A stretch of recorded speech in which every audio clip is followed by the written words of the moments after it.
50 episodes ago, I thought I was starting a podcast. Looking back now, I think I was really finding my way back to myself. It didn't happen all at once. It happened one promise, one story, and one scary step at a time.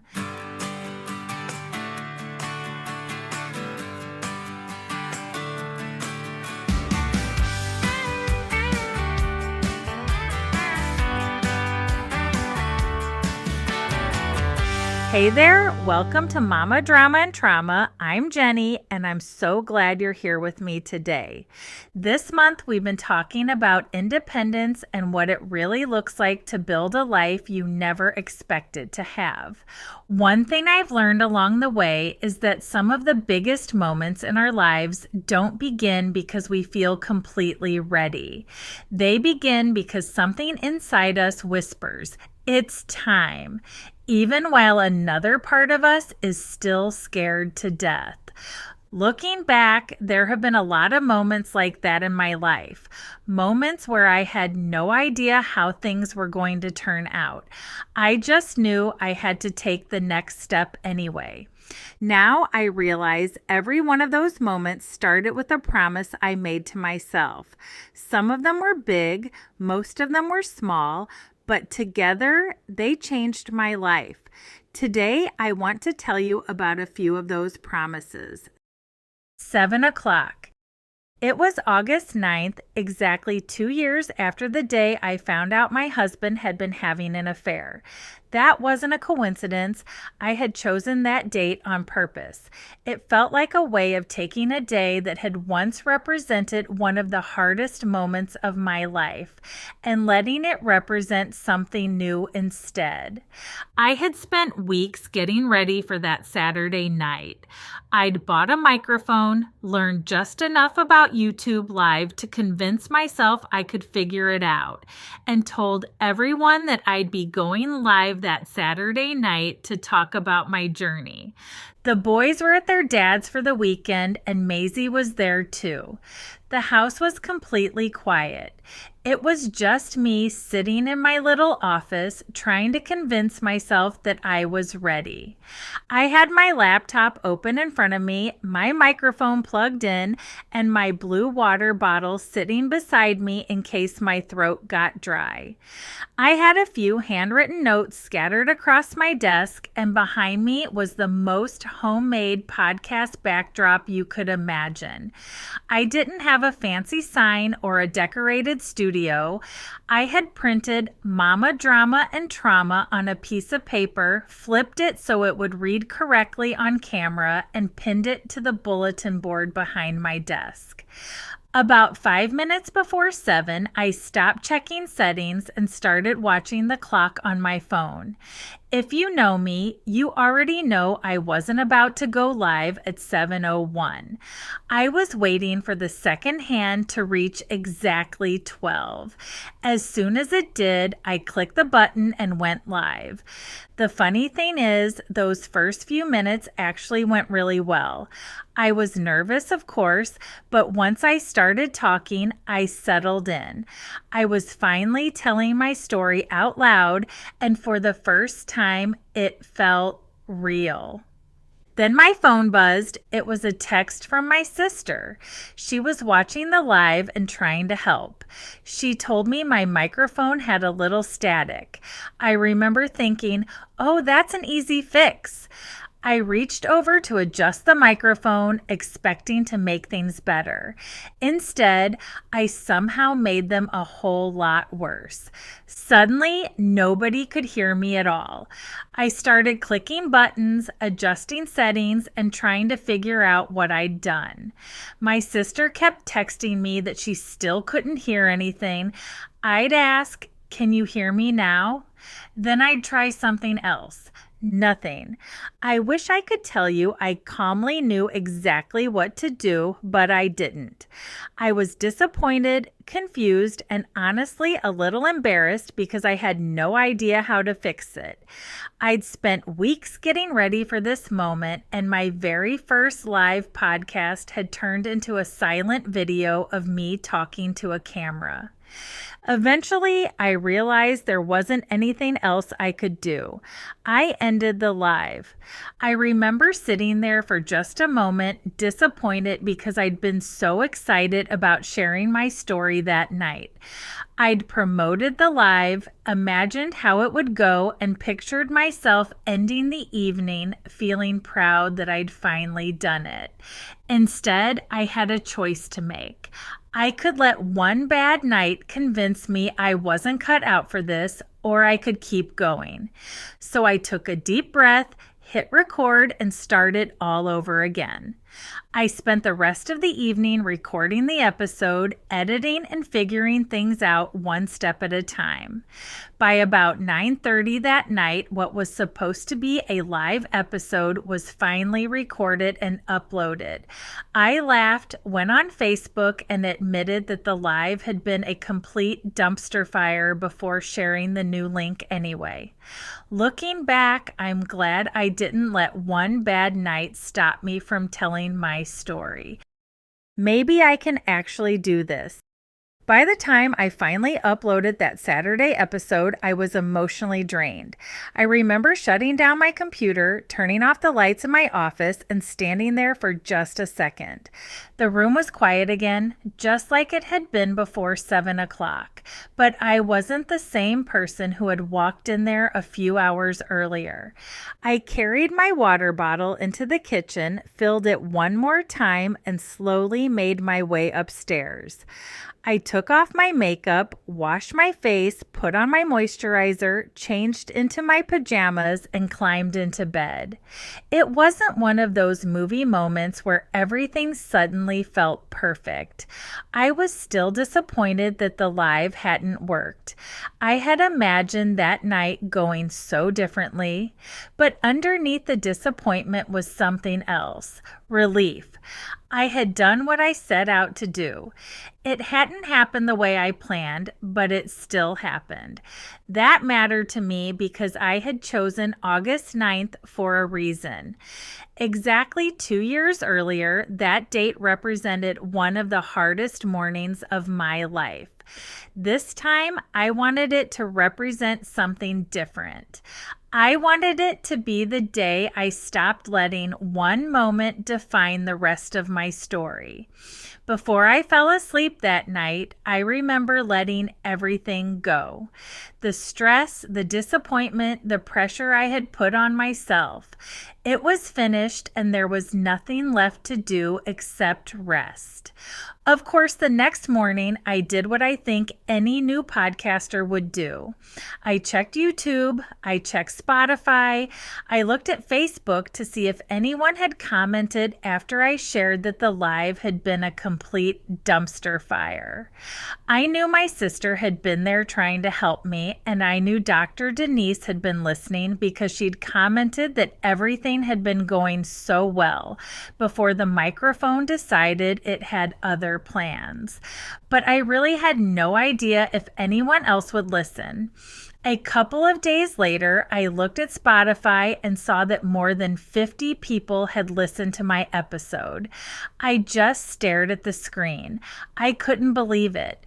Most of those people were friends, family, or people who had followed my journey on Facebook, but that didn't make it feel any less meaningful. I had spent so much time wondering if anyone would care about my story, and there they were, quietly reminding me that maybe they did. I don't think what surprised me the most was the number of listeners, though. What surprised me was what had changed inside of me. For the first time, I remember thinking, maybe I can actually do this. Not because everything had gone perfectly. It hadn't. Not because I suddenly knew what I was doing. I definitely didn't. I thought maybe I could do this because when everything fell apart, I didn't quit. I figured it out. The live didn't go the way I'd planned, but I didn't quit. I recorded the episode, shared it, and called it a night. Looking back now, I don't think those first few episodes gave me confidence. I think they gave me something even more valuable. They showed me I could trust myself again, telling the truth anyway. A few days earlier, before I ever tried going live, I found myself in my office getting ready to record my very first Truth Talk Thursday. The curtains were open, letting the late afternoon sun fill the room. I'd already changed my shirt a couple of times before finally settling on a Steve Miller Band t-shirt. I wore those old concert shirts a lot whenever I recorded. Looking back, maybe it was my quiet way of letting people see another piece of who I was. My hair was curled, my makeup was done, my blue water bottle was sitting beside me on the desk, and that homemade Momma Drama and Trauma sign was still taped to the bulletin board behind me. The room looked just like it had a few days before, but something felt different. This time, I was the one who'd changed. This wasn't the excitement of introducing a new podcast anymore. This was my first Truth Talk Thursday. I wasn't asking people to listen to my story this time. I was asking them to watch me tell it. That felt different. I remember looking at myself on the laptop screen before I hit record and thinking, this feels weird. Who really wants to hear about my life? Who wants to hear about my husband's affair? Who wants to hear about the months I spent trying to figure out who I was after everything fell apart? I remember taking a deep breath and quietly reminding myself, you've got this. You can do this. If there's one story you know how to tell, it's your own. So I pressed record. I don't remember every word I said in that first Truth Talk Thursday, but I remember how it felt sitting there. Every once in a while, I'd catch myself looking away from the camera instead of into it. I still do it today. At first, I thought it was just a habit, but looking back, I don't think it was. Whenever I was about to say something that felt especially vulnerable or deeply personal, I'd find myself looking off to the side. Sometimes I was searching for the right words. Other times, I think it was my old instinct to hide just a little bit. For so many years, when life hurt, I hid my face. I'd bury it in a pillow. I'd cover it with my hand. Sometimes I'd even slip into my closet because it was the furthest place from where my boys might hear me cry. Looking away from the camera felt strangely familiar. It was almost as if a part of me was still trying to protect myself, even while another part of me had decided it was finally time to be seen. When I watched those first videos back, I judged myself far more than anyone else ever did. I'd think, why did you make that face? Why did you look away? Why did you say it like that? I noticed every awkward pause, every expression, and every little thing I wished I'd done differently. But somewhere in the middle of all that overthinking, I reminded myself why I was doing this in the first place. I wasn't trying to impress anyone. I was just telling my story. I wasn't polished. I wasn't a professional speaker. I was just a woman sitting in a little home office trying to make sense of one of the hardest seasons of her life. Maybe that was enough. As the weeks went on, I realized something else. I didn't need to make my story more dramatic to hold someone's attention. I didn't need to leave parts out because they were uncomfortable, and I didn't need to make myself look better than I was. My story wasn't perfect because my life wasn't perfect. I wasn't trying to make it sound better than it was. I was just telling what happened. And for the first time in a very long time, telling the truth felt more important than trying to look okay. Looking back now, I don't think those first Truth Talk Thursdays were really about learning to talk to a camera.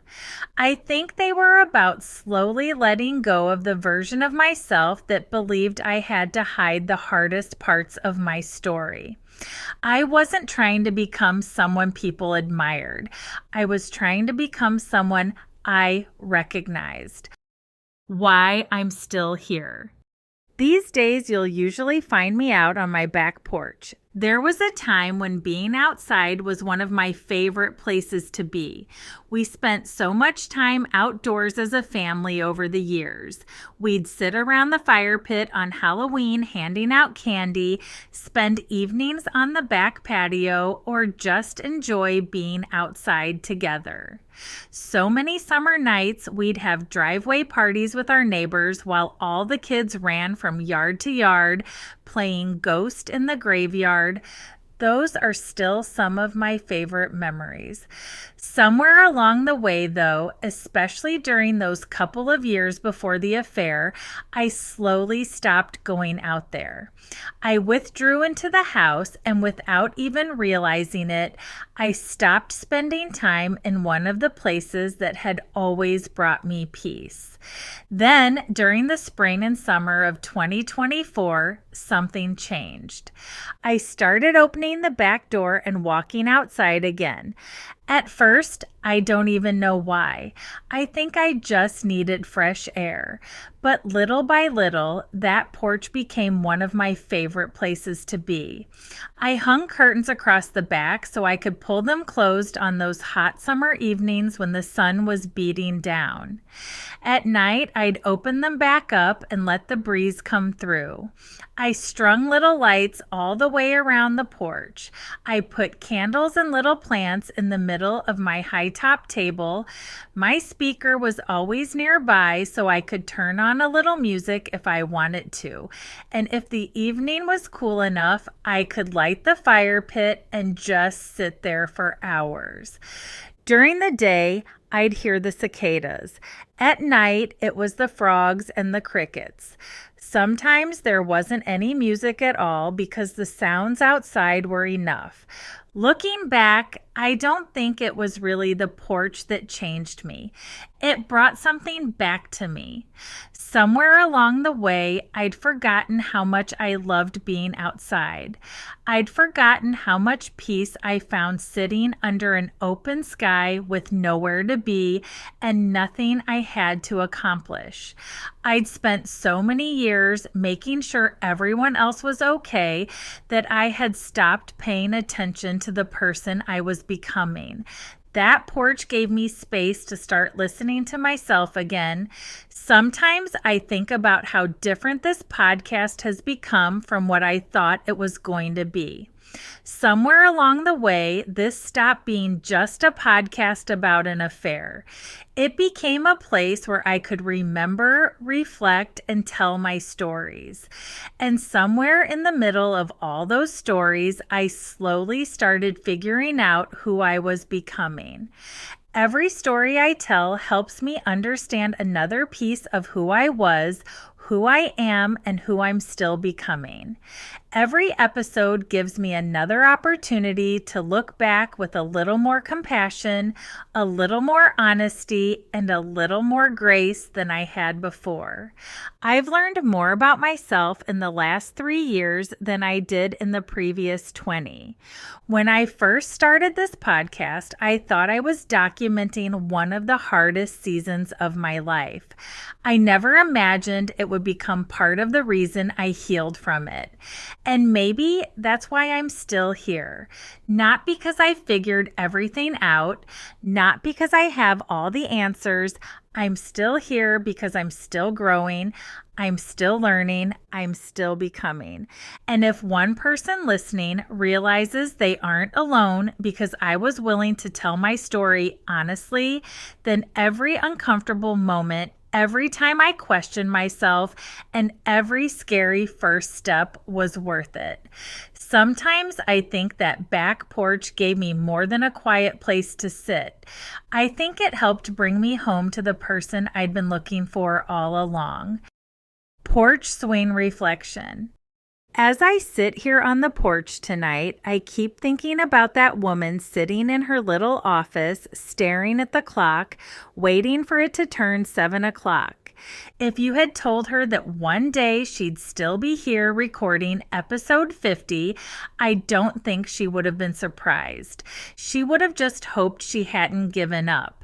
Looking back now, I don't think the biggest thing that changed over these last 50 episodes was the podcast. I think the biggest thing that changed was me. Not because I suddenly became fearless, not because I finally figured life out, and definitely not because everything went according to plan. The microphone quit working. I questioned myself. I changed directions. Some episodes reached more people than others. Some days I wondered if anyone was listening at all. Life kept being life. But every time I showed up anyway, I kept one more promise to myself. And maybe that's what growth really looks like. Not giant leaps, not becoming a completely different person overnight. Maybe it's simply deciding that you're going to keep showing up for yourself, even on the days when things don't go according to plan. Maybe that's how trust is built, one kept promise at a time. So before we go today, I want to leave you with one question.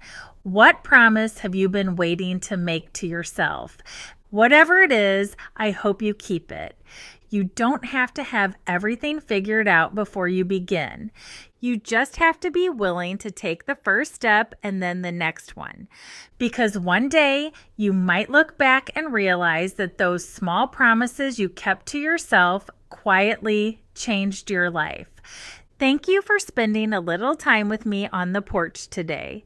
If today's conversation resonated with you, I hope you'll come back next week as we continue this journey together. I'm also working on something that's become really special to me called the Porch Swing.